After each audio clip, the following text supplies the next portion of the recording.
അനുഗ്രഹിക്കപ്പെട്ട നല്ല സമയത്തിനായി ഞാൻ കർത്താവിനെ സ്തുതിക്കുന്നു. വീണ്ടും ഒരിക്കൽ കൂടി നിങ്ങളുടെ മുൻപാകെ കർത്താവിൻ്റെ വചനവുമായി നിൽപ്പാൻ സ്വർഗത്തിലെ ദൈവം തന്ന അവസരത്തിനായി നന്ദിയോടെ സ്തോത്രം. നാം ഇപ്പോൾ പഠിച്ചുകൊണ്ടിരിക്കുന്നത് അപ്പോസ്തലന്മാരെക്കുറിച്ചാണ്. 12 അപ്പോസ്തലന്മാരെ കർത്താവായ യേശു ക്രിസ്തു തൻ്റെ പരസ്യ ശുശ്രൂഷയുടെ സഹായത്തിനായി തനിക്ക് ശേഷം താൻ ഏൽപ്പിച്ചിരിക്കുന്ന ദൗത്യം ഭംഗിയായി നിർവഹിക്കേണ്ടതിന് കർത്താവ് തിരഞ്ഞെടുത്ത 12 ശിഷ്യന്മാരെ വേദപുസ്തകം കാണിക്കുന്നുണ്ട്. അതിൽ ഇന്ന് നാം പങ്കുവയ്ക്കുന്നത് ശിഷ്യന്മാരുടെ പട്ടികയിൽ 8ാം സ്ഥാനത്തായിരിക്കുന്ന മത്തായിയെക്കുറിച്ചാണ്. മത്തായി എന്ന ശിഷ്യനെക്കുറിച്ച് വേദപുസ്തകത്തിൽ പഠിക്കുവാൻ തക്കവണ്ണമുള്ള അല്ലെങ്കിൽ നമ്മുടെ ജീവിതത്തിന് ആവശ്യമായിരിക്കുന്ന അനുഗ്രഹിക്കപ്പെട്ട സന്ദേശങ്ങൾ അദ്ദേഹത്തിൻ്റെ ജീവിതത്തിലൂടെ നമുക്ക് കണ്ടെത്താനാകും എന്നുള്ളതാണ് അതിൻ്റെ ഏറ്റവും വലിയ ഒരു പ്രത്യേകത. അത് തന്നെയല്ല, മത്തായിയെ സംബന്ധിച്ചിടത്തോളം അദ്ദേഹം അറിയപ്പെടുന്നത് തന്നെ ചുങ്കക്കാരനായ മത്തായി, അല്ലെങ്കിൽ അദ്ദേഹം ചുങ്കം പിരിക്കുന്ന ഒരു വ്യക്തിയായിരുന്നതായി വേദപുസ്തകം വെളിപ്പെട്ടിട്ടുണ്ട്. റോമാക്കാർക്ക് വേണ്ടി ചുങ്കം പിരിക്കുവാൻ തക്കവണ്ണം നിയോഗിക്കപ്പെട്ട ഒരു വ്യക്തിയാണ്. സ്വാഭാവികമായിട്ടും അവിടെയുള്ള ജനങ്ങൾ അത് ഈ ചുങ്കം പിരിവുകാരെ വെറുപ്പോടും വിദ്വേഷത്തോടും കൂടി കണ്ടുകൊണ്ടിരിക്കുന്ന ഒരു സന്ദർഭം. ആ കാലഘട്ടത്തിലാണ് മത്തായിയും ജീവിച്ചിരിക്കുന്നത്. അത് റോമാക്കാർക്ക് വേണ്ടി ചുങ്കം പിരിച്ചുകൊണ്ടിരിക്കുന്നത്. അപ്പോൾ യേശുക്രിസ്തു ഈ മത്തായിയുടെ ജീവിതത്തിലേക്ക് കടന്നു വന്നപ്പോൾ മത്തായിൽ ഉണ്ടായിരിക്കുന്ന വലിയ മാറ്റം, മത്തായിൽ വന്ന ഒരു മാനസാന്തരം, അതാണ് നമ്മുടെ ഇന്നത്തെ ചിന്താ വിഷയമായിട്ട് ഉൾപ്പെടുത്തിയിരിക്കുന്നത്. ഈ പഠനത്തിൽ നമുക്കതാണ് കണ്ടെത്തുവാനായിട്ട് കഴിയുന്നത്. മത്തായിയുടെ കുടുംബ പശ്ചാത്തലത്തെക്കുറിച്ച് ഒന്ന് ചിന്തിച്ചാൽ, അദ്ദേഹത്തിൻ്റെ പേര് മത്തായി എന്നാണ്. ആ പേര് ഗ്രീക്ക് നാമമാണ്. പൊതുവെ യേശുക്രിസ്തുവിൻ്റെ ശിഷ്യന്മാർക്കൊക്കെ തന്നെ ഗ്രീക്ക് നാമത്തിലുള്ള പേരുകളാണ് ലഭ്യമായിരിക്കുന്നത്. ഗ്രീക്ക് നാമത്തിൽ അദ്ദേഹത്തിൻ്റെ പേരിൻ്റെ അർത്ഥം ദൈവത്തിൻ്റെ ദാനം എന്നാണ്. എന്നാൽ വേദപുസ്തകം പഠിക്കുമ്പോൾ മറ്റൊരു പേര് കൂടി കാണുവാൻ കഴിയും, ലേവി എന്നുള്ള പേര്. ആ ലേവി എന്ന പേര് യഹൂദ നാമവുമാണ്. അതൊരു അപര നാമമായിട്ട് വേദപണ്ഡിതന്മാർ കണക്കാക്കുകയാണ്. തന്നെയുമല്ല, അതൊരു ഗോത്ര നാമമായി പറയുന്നതായിട്ടും അതിനെ കണക്കാക്കുന്നുണ്ട്. എന്തു തന്നെയായാലും മത്തായിയെക്കുറിച്ച് സസൂക്ഷ്മം നമുക്ക് പഠനത്തിലേക്ക് ശ്രദ്ധയെ തിരിക്കാം. മത്തായിയെപ്പറ്റി പറയുന്ന വേദഭാഗങ്ങൾ, അല്ലെങ്കിൽ യേശുക്രിസ്തു മത്തായിയെ കണ്ടുമുട്ടുന്ന വേദഭാഗങ്ങൾ നിങ്ങളുടെ ശ്രദ്ധയിലേക്ക് കൊണ്ടുവരാൻ ഞാൻ താല്പര്യപ്പെടുകയാണ്. മത്തായിയുടെ സുവിശേഷം 9-ാം അധ്യായം അതിൻ്റെ 9-ാം വാക്യം ഇവിടെ ഇങ്ങനെ വായിക്കുന്നു: യേശു അവിടെ നിന്ന് പോകുമ്പോൾ മത്തായി എന്നു പേരുള്ള ഒരു മനുഷ്യൻ ചുങ്കസ്ഥലത്തിരിക്കുന്നത് കണ്ടു. എന്നെ അനുഗമിക്കുക എന്ന് അവനോട് പറഞ്ഞു. അവൻ എഴുന്നേറ്റു അവനെ അനുഗമിച്ചു. ഇവിടെ നിങ്ങൾ ശ്രദ്ധിക്കേണ്ട ഒരു കാര്യം, നാം വായിച്ചു കേട്ടപ്പോൾ യേശു അവിടെ നിന്നും പോകുമ്പോൾ മത്തായി എന്നു പേരുള്ള ഒരു മനുഷ്യൻ. ഇനി അടുത്ത വാക്യം നിങ്ങളുടെ ശ്രദ്ധയിൽ കൊണ്ടുവരാം. മർക്കോസിൻ്റെ സുവിശേഷം 2-ാം അധ്യായം 14-ാം വാക്യം.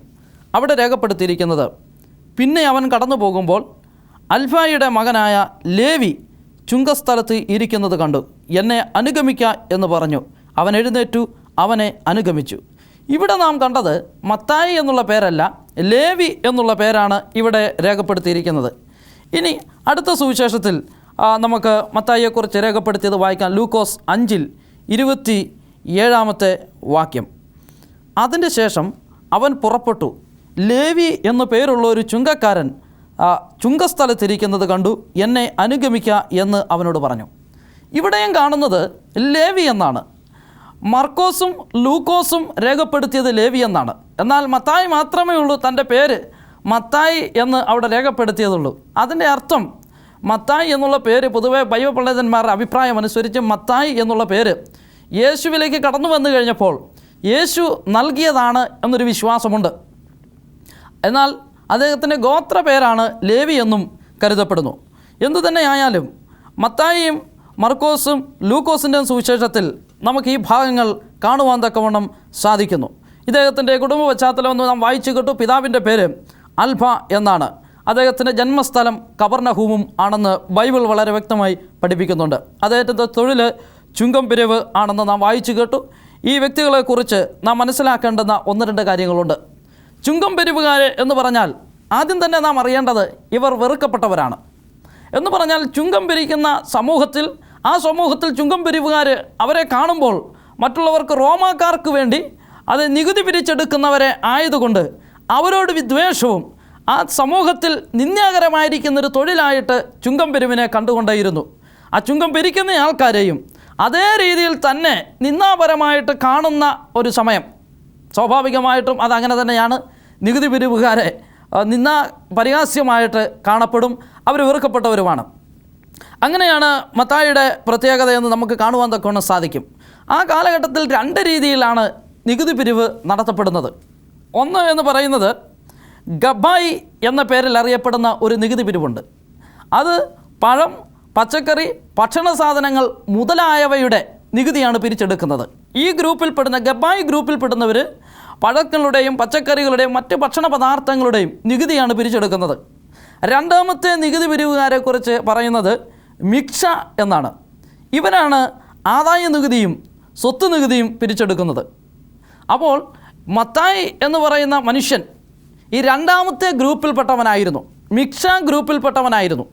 അവൻ സ്വത്ത് പിരിവും അതുപോലെ തന്നെ ആദായത്തിൻ്റെ നികുതിയും പിരിക്കുന്ന തൊഴിലായിരുന്നു. സ്വാഭാവികമായിട്ടും നികുതി കൊടുക്കാത്തയാൾ നടന്നു പോകുമ്പോൾ അദ്ദേഹത്തെ പിടിച്ചു നിർത്തി ബാഗിനകത്തു നിന്നും പണമെടുക്കുന്ന ഒരു പ്രത്യേകത, അങ്ങനെ ഒരു പ്രത്യേകത, അല്ലെങ്കിൽ ആരോഗ്യവും ബലവും കാണിച്ച് തൻ്റെ കൈയുടെ ബലം കൊണ്ട് ചുങ്കം പിരിച്ചെടുക്കുന്ന ഒരു അനുഭവമാണ് മത്തായിക്കുണ്ടായിരുന്നത്. അതുകൊണ്ട് തന്നെ മറ്റുള്ളവർ ഏറ്റവും കൂടുതൽ വെറുപ്പോടുകൂടി കാണുന്ന ഒരു ജോലിയും ഒരു വ്യക്തിത്വവും ഈ പിരിവുകാർക്ക് ഉണ്ട് എന്നുള്ളത് നമ്മുടെ ശ്രദ്ധയിൽ നാം വയ്ക്കണം. അപ്പോൾ മത്തായി അങ്ങനെ ആ ദേശത്ത് വെറുക്കപ്പെട്ടവനായിട്ട് ചുങ്കം പിരിവ് നടത്തി ഒരു പരിഹാസ്യമായി തീർന്ന അനുഭവത്തിൽ മത്തായി ആയിരിക്കുകയാണ്. ആ അവസ്ഥയിലാണ് മത്തായി യേശു ക്രിസ്തുവിനെ കണ്ടുമുട്ടുന്നത്. മത്തായിയുടെ സുവിശേഷം 9-ാം അധ്യായം നാം വായിച്ചു കേട്ട അതേ വാക്യത്തിലേക്ക് നമ്മുടെ ശ്രദ്ധയെ കൊണ്ടുവരാം. മത്തായി 9:9 ഇങ്ങനെ വായിച്ചു: യേശു അവിടെ നിന്നും പോകുമ്പോൾ മത്തായി എന്നു പേരുള്ള ഒരു മനുഷ്യൻ ചുങ്കസ്ഥലത്ത് ഇരിക്കുന്നത് കണ്ടു. എന്നെ അനുഗമിക്കുക എന്ന് അവനോട് പറഞ്ഞു. അവൻ എഴുന്നേറ്റു അവനെ അനുഗമിച്ചു. ഇവിടെ നാം കാണുന്നത് അതിൻ്റെ പ്രത്യേകത എന്ന് പറയുന്നത് യേശു ക്രിസ്തു മത്തായിയെ കാണുന്ന അനുഭവം ഒന്നോർത്ത് നോക്കുക. അവിടെയുള്ളവരെല്ലാം വെറുപ്പോടും വിദ്വേഷത്തോടും കൂടി മത്തായിയെ കാണുമ്പോൾ ആരും വീട്ടിലേക്ക് ക്ഷണിക്കത്തില്ല, ആരും നല്ലൊരു വിരുന്ന് കൊടുക്കത്തില്ല, ആരും അവരെ ബഹുമാനിക്കത്തില്ല. എല്ലാവർക്കും ഭയവുമാണ്, വെറുപ്പുമാണ് ഈ മത്തായിയോട്. അങ്ങനെയുള്ള മത്തായിയുടെ മുൻപിൽ യേശു ക്രിസ്തു ചെല്ലുകയാണ്. ചുങ്കസ്ഥലത്തിരുന്നു കൊണ്ട് മത്തായി ചുങ്കം പിരിക്കുന്നത് അത് യേശു ക്രിസ്തു കണ്ടു കഴിഞ്ഞപ്പോൾ, യേശു ക്രിസ്തു മനസ്സിലാക്കി കഴിഞ്ഞപ്പോൾ മത്തായിയെ നോക്കിയിട്ട് യേശു ക്രിസ്തു പറയുകയാണ്, എന്നെ അനുഗമിക്കുക എന്ന് പറയുന്നു. ഇവിടെ നാം ചിന്തിക്കുന്ന വിഷയം എന്തെന്ന് ചോദിച്ചാൽ, ഇത് കേട്ടയുടനെ അവൻ എഴുന്നേറ്റു അവനെ അനുഗമിച്ചുവെന്നാണ്. ഇത് കേട്ട് കഴിഞ്ഞപ്പോൾ തന്നെ മത്തായി ചുങ്കസ്ഥലത്ത് നിന്ന് എണീറ്റ് അത് ചുങ്കം പിരിച്ചിരുന്ന പണം അവിടെ വെച്ചിട്ട് അതുവരെയുള്ള കൂട്ടുകാരോട് ബൈ ബൈ പറഞ്ഞിട്ട് അവൻ യേശു കർത്താവിൻ്റെ ശിഷ്യത്വം സ്വീകരിച്ച് യേശുവിനെ അനുഗമിക്കുകയാണ്. എന്തുകൊണ്ടാണ് ഒരു വിളിയുടെ മുൻപിൽ ഇത്രമാത്രം മാനസാന്തരം വരുവാൻ കാരണം? സ്വാഭാവികമായിട്ടും ചിന്തിക്കുന്നത്, ഇങ്ങനെ വെറുക്കപ്പെട്ട വ്യക്തികളെ ആരും വീട്ടിലേക്കോ കൂട്ടായ്മയ്ക്കോ മറ്റു യാതൊന്നിനും ക്ഷണിക്കത്തില്ല. എന്നാൽ ഇവിടെ യേശു ലോകത്തിൻ്റെ രക്ഷിതാവ് വന്ന് സകലരും വെറുക്കപ്പെട്ട് സകലരാലും നിന്ദിക്കപ്പെട്ട് പരിഹാസ്യമായി നിൽക്കുന്ന മത്തായിയെ എന്നോടുകൂടെ പോരുക, എന്നെ അനുഗമിക്കുക എന്ന് പറഞ്ഞപ്പോൾ മത്തായിയുടെ ഉള്ളിലുണ്ടായ വികാരം, ഞാൻ ഇന്നുവരെ കരുതിയത് എന്നെ അംഗീകരിക്കുവാൻ, എന്നെ ഹൃദയത്തിൽ സ്വീകരിക്കുവാൻ, എന്നോട് കൂടെ കൂടുവാൻ, എന്നോട് കൂടെ കൂട്ടായ്മയിലായിരിക്കാൻ ആരും തയ്യാറല്ല എന്നാണ് ഞാൻ കരുതിയിരുന്നത്. എന്നാൽ എന്നെ വിളിക്കുവാനും എന്നോട് കൂടെ ഇരിപ്പാൻ ആഗ്രഹിക്കുന്നവനും എന്നെ സ്നേഹിക്കുവാനും തയ്യാറായ ഒരുവൻ എന്നെ വിളിക്കുന്നല്ലോ എന്ന ചിന്ത അവൻ്റെ ഹൃദയത്തിലുണ്ടായി.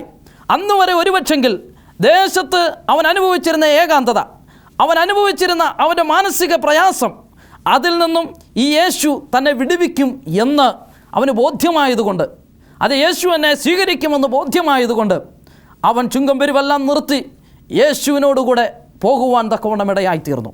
ആ വിളി അവനെ മാനസാന്തരത്തിലേക്ക് കൊണ്ടുവന്നു. യേശുവിൻ്റെ നോട്ടം അവനെ മാനസാന്തരത്തിൽ കൊണ്ടുവന്നു. യേശുവിൻ്റെ ഇടപെടൽ അവനെ മാനസാന്തരത്തിലേക്ക് എത്തിച്ചു. യേശുവിൻ്റെ സാമീപ്യം അവനിൽ വലിയൊരു മാറ്റമുണ്ടാക്കി. ഇപ്പോൾ യേശുവിൽ ആയിക്കഴിഞ്ഞപ്പോൾ അവൻ ചുങ്കം പിരിവ് നിർത്തി ഒരു നല്ല ശിഷ്യനായി ജീവിക്കുവാൻ താല്പര്യമെടുക്കുകയാണ്. ഇവിടെയാണ് മത്തായിയുടെ ഒരു പ്രത്യേകത നാം കാണുന്നത്. ഇന്ന് ഈ സന്ദേശം കേൾക്കുമ്പോൾ ഒരുപക്ഷെങ്കിൽ എന്നെ ആരും സ്വീകരിക്കത്തില്ല, എന്നെ ആർക്കും ഇഷ്ടമല്ല, എന്നെ പലരും വെറുപ്പോടെയാണ് കാണുന്നത്. മത്തായിയുടെ അനുഭവം പോലെ ആരെങ്കിലും ഇന്ന് ഈ സന്ദേശം കേൾക്കുന്നുണ്ടെങ്കിൽ ഞാനൊരു കാര്യം വ്യക്തമായിട്ട് പറയാം. വചനം പറയുന്നു, ആര് നിന്നെ മറന്നാലും മറക്കാത്ത ഒരു യേശു കർത്താവ് നിനക്ക് വേണ്ടി ജീവിക്കുന്നു. അവൻ നിന്നെ ഒരു നാളും തള്ളുകയുമില്ല, ഒരു നാളും മറക്കുകയുമില്ല. ആ യേശുവിന് നിന്നെ ആവശ്യമുണ്ട്. അവൻ നിന്നെ കണ്ടുകൊണ്ടേയിരിക്കുന്നു. ഈ ഒരു വലിയ പാഠം ആണ് ഇവിടെ നമുക്ക് ലഭിക്കുന്നത്. അതിനുശേഷം യേശു ക്രിസ്തു മത്തായിയെ വിളിച്ചു. മത്തായിയുമായിട്ട് ആ ആത്മീയ കൂട്ടായ്മ ബന്ധത്തിലായതിനു ശേഷം മത്തായിൽ വരുന്ന മാറ്റം വളരെയധികം ചിന്താതീയമായ വിഷയമാണ്. ആ ഭാഗത്തിലേക്ക് നമ്മുടെ ശ്രദ്ധയൊന്ന് ക്ഷണിക്കാം. ലൂക്കോസിൻ്റെ സുവിശേഷം 5-ാം അധ്യായം 28-ാമത്തെ വാക്യമാണത്. ലൂക്കോസിൻ്റെ സുവിശേഷം 5-ാം അധ്യായം 28-ാമത്തെ വാക്യം. അവൻ സകലവും വിട്ട് എഴുന്നേറ്റു അവനെ അനുഗമിച്ചു. ലേവി തൻ്റെ വീട്ടിൽ അവനൊരു വലിയ വിരുന്നൊരുക്കി. അവിടെ നാം വായിക്കുന്നത് 28-ാം വാക്യത്തിൽ വായിച്ചു, അവൻ സകലവും വിട്ട് എഴുന്നേറ്റു അവനെ അനുഗമിച്ചെന്നാണ്. സകലവും വിട്ട് യേശുവിൻ്റെ വിളി കേട്ട് കഴിഞ്ഞപ്പോൾ അവൻ തൻ്റെ ജോലികളെല്ലാം വിട്ട്, തൻ്റെ ആദായം വിട്ട്, തൻ്റെ സഹോദരങ്ങളെ ഉപേക്ഷിച്ച്, തൻ്റെ കൂട്ടായ്മയുടെ ബന്ധത്തിൽ നിന്നും കൂട്ടുകാരുടെ അനുഭവത്തിൽ നിന്നുമെല്ലാം അവൻ വേർപെട്ട് യേശുവിനോടുകൂടെ ചേരുകയാണ്. ഇനി 29-ാം വാക്യം വളരെ പ്രസിദ്ധമാണ്. ആ വാക്യം കൂടി ഞാൻ വായിക്കാം. ലേവി തൻ്റെ വീട്ടിൽ വന്നു അവന് ഒരു വലിയ വിരുന്നൊരുക്കി. ചുങ്കക്കാരും മറ്റും വലിയൊരു പുരുഷാരം അവരോടുകൂടെ ആ പന്തിയിൽ ഇരുന്നു. ഇവിടെ നാം കാണുന്നത് ലേവി എന്ന മനുഷ്യൻ അല്ലെങ്കിൽ മത്തായി അവിടെ നിന്നും തൻ്റെ വീട്ടിലേക്ക് യേശുവിനെ കൊണ്ടുപോകുകയാണ്. യേശുവിന് വലിയ ഒരു വിരുന്ന് അവിടെ ഒരുക്കി. ഒരു വലിയ കൂട്ടായ്മയുടെ ബന്ധം ആ വീട്ടിൽ ഉണ്ടാകുവാനിടയായിത്തീർന്നു. അതിനുശേഷം എന്താണ് സംഭവിക്കുന്നത്? അവൻ തന്നോട് കൂടെയുള്ള സഹോദരങ്ങളെയും തന്നെ അന്നുവരെയും വെറുപ്പോടും വിദ്വേഷത്തോടും കൂടി കണ്ടിരുന്ന സഹോദരങ്ങളെയെല്ലാം വിളിച്ചു വരുത്തി ഒരു വലിയ വിരുന്നൊരുക്കി, ഒരു വലിയ കൂട്ടായ്മ അവിടെ പങ്കിടുകയാണ്. ഒരുവൻ്റെ ഹൃദയത്തിൽ യേശു കർത്താവ് കടന്നു വന്നപ്പോൾ, ഒരുവൻ്റെ ജീവിതത്തിലേക്ക് യേശു രക്ഷിതാവ് കടന്നു വന്നപ്പോൾ അവനിലുണ്ടാകുന്ന മാറ്റം നാം ഒന്ന് ശ്രദ്ധിക്കേണ്ടത് വളരെ അത്യന്താപേക്ഷിതമാണ്. ഇന്ന് പാപത്തിൽ അധപ്പതിച്ച്, ഇന്ന് പാപത്തിൽ അകമേ പുറമേയും പാപത്തിലായിത്തീർന്ന ഒരു മനുഷ്യൻ്റെ ജീവിതത്തിലേക്ക് യേശു കർത്താവ് കടന്നു വരുമ്പോൾ ഇതേ മാറ്റമാണ് അവനിൽ കാണുന്നത്. അവൻ അന്നുവരെയും ആരോടും ഇടപെടുവാൻ താല്പര്യമില്ലാത്തവനായിരിക്കാം. എന്നാൽ യേശു അവനിൽ വന്നു കഴിയുമ്പോൾ, യേശു ക്രിസ്തു അവൻ്റെ ഉള്ളിലായി കഴിയുമ്പോൾ തൻ്റെ സഹോദരങ്ങളോടൊത്ത്, തൻ്റെ സഹവാസികളോടൊത്ത് അവൻ്റെ സന്തോഷം പങ്കിടുവാൻ തക്കവണ്ണം അവൻ ആഗ്രഹിക്കുന്നവനായിരിക്കും. ആ ഒരു അനുഭവം അത് ഇവിടെ നമുക്ക് കണ്ടെത്തുവാനായിട്ട് കഴിയുന്നു. ലേവി അല്ലെങ്കിൽ മത്തായി തൻ്റെ വീട്ടിലൊരു വിരുന്നൊരുക്കുകയാണ്. അന്നുവരെയും അവൻ്റെ വീട്ടിലൊരു വിരുന്നിൻ്റെ ആ സാഹചര്യം ഉണ്ടായിട്ടില്ല. അന്നുവരെയും ഈ സഹോദരങ്ങളോ മറ്റ് കൂട്ടുകാരോ അവൻ്റെ ഭവനത്തിൽ വന്ന് ഇങ്ങനെ ഒരു വിരുന്ന് നടത്തുവാൻ താല്പര്യപ്പെട്ടിരുന്നില്ല. എന്നാൽ യേശു അവൻ്റെ ജീവിതത്തിൽ കടന്നു വന്നപ്പോൾ അവൻ്റെ വീട്ടിലേക്ക് കടന്നു വരുവാൻ ഒരുപാട് പേര്, അവൻ്റെ വിരുന്നിൽ സന്തോഷം പങ്കിടുവാൻ ഒരുപാട് പേര് അവനോട് കൂടെ ഇരുന്നു എന്ന് നമുക്ക് കാണുവാൻ കഴിയുന്നു. അത് യേശു നമ്മുടെ ജീവിതത്തിൽ കടന്നു വന്നാൽ ഒരുപക്ഷെ വെറുക്കപ്പെട്ട ഒരു അനുഭവം, ഒരുപക്ഷെ നിരാശയായി തീർന്ന അനുഭവം, അത് നമുക്ക് വ്യക്തിപരമായിട്ട് എല്ലാവരോടും വിരക്തി തോന്നുന്ന അനുഭവത്തിൽ നാം ആയിരിക്കുമ്പോൾ യേശു ക്രിസ്തു നമ്മുടെ ജീവിതത്തിൽ കടന്നു വന്നു കഴിഞ്ഞാൽ, ഇവിടെ ഒരു പാഠം നമുക്കുള്ളത്, യേശു നമ്മുടെ ഹൃദയത്തിലേക്ക് കടന്നു വന്നു കഴിഞ്ഞാൽ പ്രിയപ്പെട്ടവരെ ഒരു വലിയ മാറ്റം സംഭവിക്കുകയാണ്. നമ്മെ വെറുത്തവരെല്ലാം നമ്മെ സ്നേഹിക്കുവാനിടയായിത്തീരും. യേശുവിൻ്റെ സ്നേഹം നമ്മുടെ ഹൃദയത്തിൽ നിറയുകയാണ്. ഇതാ മത്തായിയുടെ ജീവിതത്തിലും അതാണ് നാം കാണുന്നത്. കർത്താവിൻ്റെ സ്നേഹം അവനെ ശിഷ്യനാക്കി തീർത്തപ്പോൾ അവൻ്റെ ഭവനത്തിൽ അവർ എല്ലാവരും കൂട്ടായ്മ കൂടി സന്തോഷം പങ്കിടുന്നതായി നമുക്ക് കാണുവാൻ തക്കവണ്ണം സാധിക്കുന്നു. യേശു ക്രിസ്തു അവൻ്റെ ജീവിതത്തിൽ വന്നപ്പോൾ ഉണ്ടായ മാറ്റങ്ങൾ വളരെ ശ്രദ്ധേയമാണ്. ഒന്ന്, അവൻ അനീതി ഉപേക്ഷിച്ചു. അന്ന് വരെ നടന്നിരുന്ന പാപത്തിൻ്റെ വഴിയെ അവൻ ഉപേക്ഷിക്കുവാനിടയായിത്തീർന്നു. ഇനി ഞാൻ പാപത്തിൻ്റെ വഴിയെ നടക്കത്തില്ല, ഞാൻ യേശുവിനുള്ളവനാണ്, യേശു എന്നെ വിളിച്ചു തൻ്റെ ശിഷ്യനാക്കിയിരിക്കുകയാണ്, ഇനി ഞാൻ യേശുവിന് വേണ്ടി നിലനിൽക്കും എന്ന് പറഞ്ഞ് അവൻ പാപത്തിൻ്റെ പ്രവൃത്തികളെ അവൻ ഉപേക്ഷിക്കുവാനിടയായിത്തീർന്നു. പഴയ മനുഷ്യൻ്റെ സകല പ്രവൃത്തികളെയും അവൻ തന്നിൽ നിന്നും മാറ്റിവെക്കുവാൻ യേശു ക്രിസ്തുവിനെ ഉള്ളിൽ സ്വീകരിച്ച് ഒരു പുതിയ ആത്മാവിൻ്റെ അനുഭവത്തിലേക്ക് മത്തായി കടന്നു വരുന്നതായി നമുക്ക് കാണുവാൻ കഴിയുന്നു. രണ്ടാമത്തെ മാറ്റം എന്ന് പറഞ്ഞാൽ അവൻ യേശു ക്രിസ്തുവിൻ്റെ ശിഷ്യനായിത്തീർന്നു. അന്നുവരെയും റോമാക്കാരുടെ ചുങ്കം പിരിവുകാരനായ ഈ മത്തായി അറിയപ്പെട്ടിരുന്നത്, റോമാക്കാർക്ക് വേണ്ടി അതേ ആൾക്കാരെ പിടിച്ചു നിർത്തി ബലമായി ചുങ്കം പിരിച്ചെടുക്കുന്നവൻ എന്ന് അന്നുവരെ അറിയപ്പെട്ടിരുന്നുവെങ്കിൽ യേശു ക്രിസ്തുവിനെ സ്വന്തം രക്ഷിതാവായി സ്വീകരിച്ച് അവൻ്റെ ശിഷ്യത്വം സ്വീകരിച്ച ആ നിമിഷം മുതൽ അവൻ അറിയപ്പെടുന്നത് ലോകത്തിൻ്റെ രക്ഷിതാവായ യേശു ക്രിസ്തുവിൻ്റെ അരുമ ശിഷ്യനെന്നാണ്. അതെ, യേശു വന്നു കഴിഞ്ഞപ്പോൾ അവൻ യേശുവിൻ്റെ ശിഷ്യനായി തീരുന്ന അനുഭവം.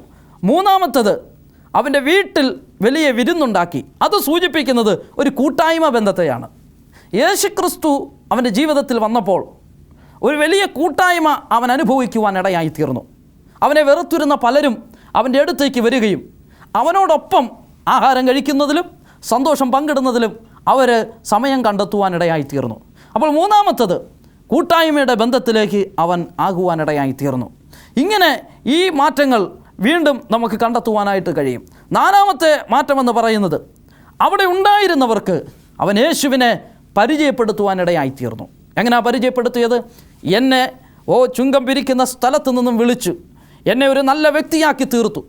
ഇന്ന് അത് യേശുവിൻ്റെ ശിഷ്യനായി തീരുവാൻ, അവന് വേണ്ടി നിൽക്കുവാൻ, അത് ആ വചനങ്ങൾ കേൾക്കുവാൻ എന്നെ ഇടയാക്കിയത് ഈ യേശുവിൻ്റെ വിളിയാണ് എന്ന് പറഞ്ഞ്, ഇവനാണ് ലോകത്തിൻ്റെ രക്ഷിതാവ് എന്ന് പറഞ്ഞ് അവൻ അനേകർക്ക് യേശുവിനെ പരിചയപ്പെടുത്തുവാൻ ഇടയായിത്തീർന്നു.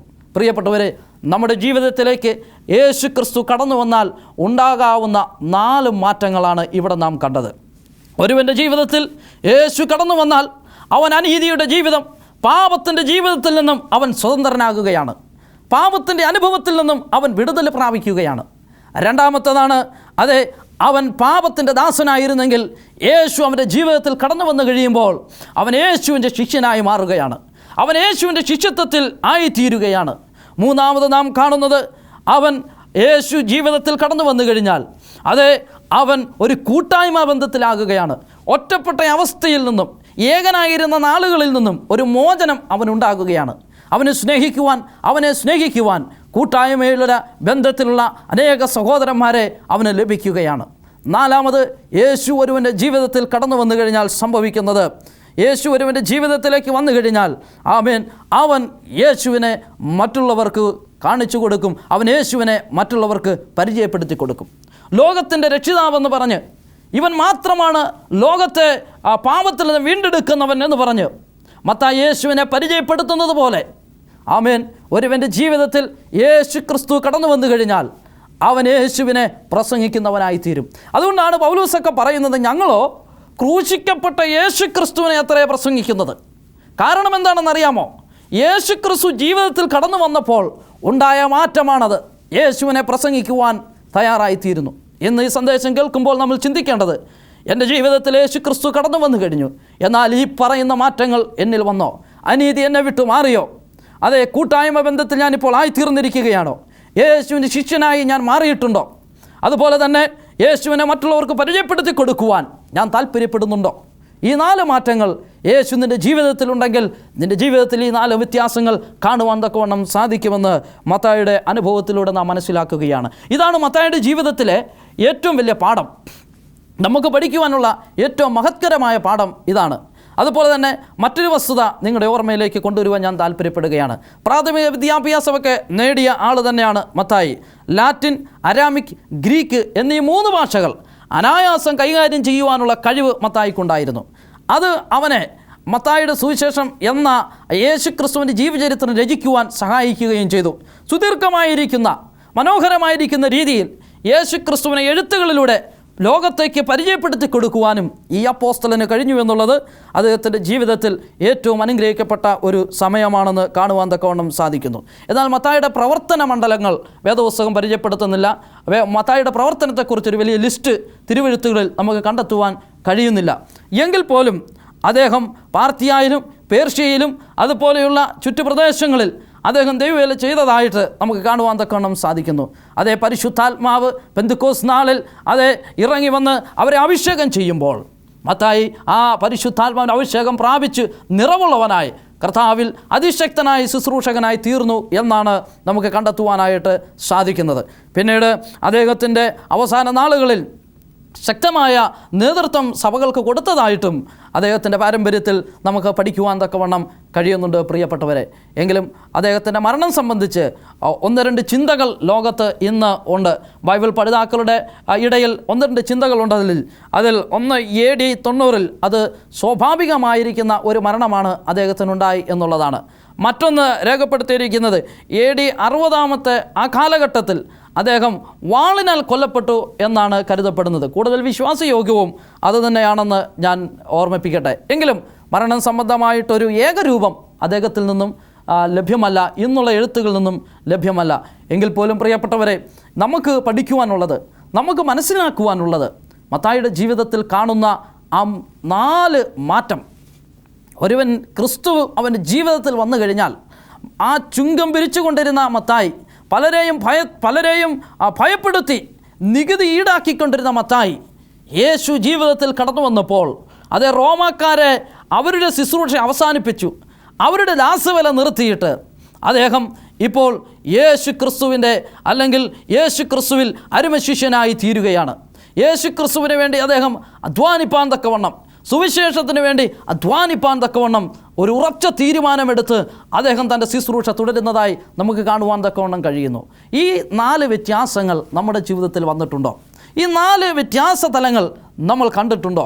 യേശു എൻ്റെ ജീവിതത്തിൽ, പലരും പറഞ്ഞ് ഞാൻ കേട്ടിട്ടുണ്ട്, പാസ്റ്റർ കർത്താവിനെ ഞാൻ കണ്ടുമുട്ടിയത് 2001 കർത്താവിനെ കണ്ടുമുട്ടിയത് 2002 ഒരുപാട് പേര് സാക്ഷ്യം പറഞ്ഞ് ഞാൻ കേട്ടിട്ടുണ്ട്.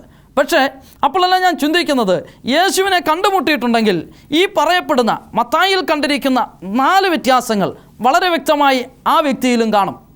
എന്ന് പറഞ്ഞാൽ, ഒന്ന്, അവൻ അനീതിയെ ഉപേക്ഷിക്കണം. രണ്ടാമത്തത്, അവൻ യേശുവിൻ്റെ ശിഷ്യനായി തീരണം. മൂന്നാമത്തത്, അവൻ കൂട്ടായ്മ ബന്ധത്തിൽ ആയിട്ടുള്ളവൻ ആയിരിക്കണം. നാലാമത്, നാം പഠിച്ചതുപോലെ തന്നെ യേശുവിനെ പരിചയപ്പെടുത്തുന്നവനായിരിക്കണം. ഈ 4 പ്രത്യേകതകൾ ഒരുവനിൽ കാണുമ്പോഴാണ് അവൻ യേശുവിനെ യഥാർത്ഥമായി കണ്ടുമുട്ടിയിട്ടുണ്ട് എന്ന് നമുക്ക് വിശ്വസിക്കാൻ പറ്റുന്നത്. അപ്പോൾ നമ്മുടെ ജീവിതത്തിലും ഈ 4 പ്രത്യേകതകൾ, ഈ 4 അനുഭവങ്ങൾ നമ്മുടെ ജീവിതത്തിൽ ഉണ്ടെങ്കിൽ നിശ്ചയമായിട്ടും മത്തായിയെപ്പോലെ അതിശക്തമായിരിക്കുന്ന ശുശ്രൂഷകൾ നടത്തുവാൻ തക്കവണ്ണം ദൈവം നമ്മെയും ഉപയോഗിക്കും എന്നതിൽ യാതൊരു സംശയവുമില്ല. ഈ കാലഘട്ടത്തെക്കുറിച്ച് നാം ഓർമ്മപ്പെടുത്തിയാൽ അതേ എഴുത്തുകാർ വേദപുസ്തകത്തിൽ ഇങ്ങനെയാണ് പറയുന്നത്: കുഞ്ഞുങ്ങളെ, ഇത് അന്ത്യനാഴികയാകുന്നു. ദൈവത്തിന് വിരോധമായിട്ടുള്ളവർ എണീക്കുന്നൊരു സമയം. എന്നാൽ ഇവിടെ മത്തായിയെപ്പോലെ ഒരു മനമാറ്റം സംഭവിച്ച് ആമേൻ യേശുക്രിസ്തുവിനോട് നിലനിൽപ്പാൻ പരിശുദ്ധാത്മാവ് നമ്മെ ആഹ്വാനം ചെയ്യുകയാണ്. കർത്താവ് നമ്മെ വിളിക്കുകയാണ്. നാം ആയിരിക്കുന്ന ഇടങ്ങളിൽ ഒരു മാറ്റം നമുക്ക് വേണ്ടേ? നാം ആയിരിക്കുന്ന ആ സ്ഥലത്തു നിന്നും ഒരു വ്യത്യാസം നമുക്കുണ്ടാകണ്ടേ? യേശുവിൻ്റെ ശബ്ദം കേട്ടപ്പോൾ തന്നെ ആ ചുങ്കസ്ഥലത്ത് നിന്നും അവന് വിടുതലുണ്ടായി. ചുങ്കസ്ഥലത്ത് നിന്നും അവനെ കൊടുകുത്തി അവിടെ വാഴിച്ചിരിക്കുകയായിരുന്നു. അവിടെ നിന്നും അവന് ഒരു മാറ്റം വന്നു. ഇന്ന് യേശുവിൻ്റെ ശബ്ദം കേൾക്കുന്നുവെങ്കിൽ ഇന്ന് നീ ആയിരിക്കുന്ന ഇടത്തിൽ നിന്നും ഒരു വ്യത്യാസം നിൻ്റെ ജീവിതത്തിൽ ഉണ്ടാകണം.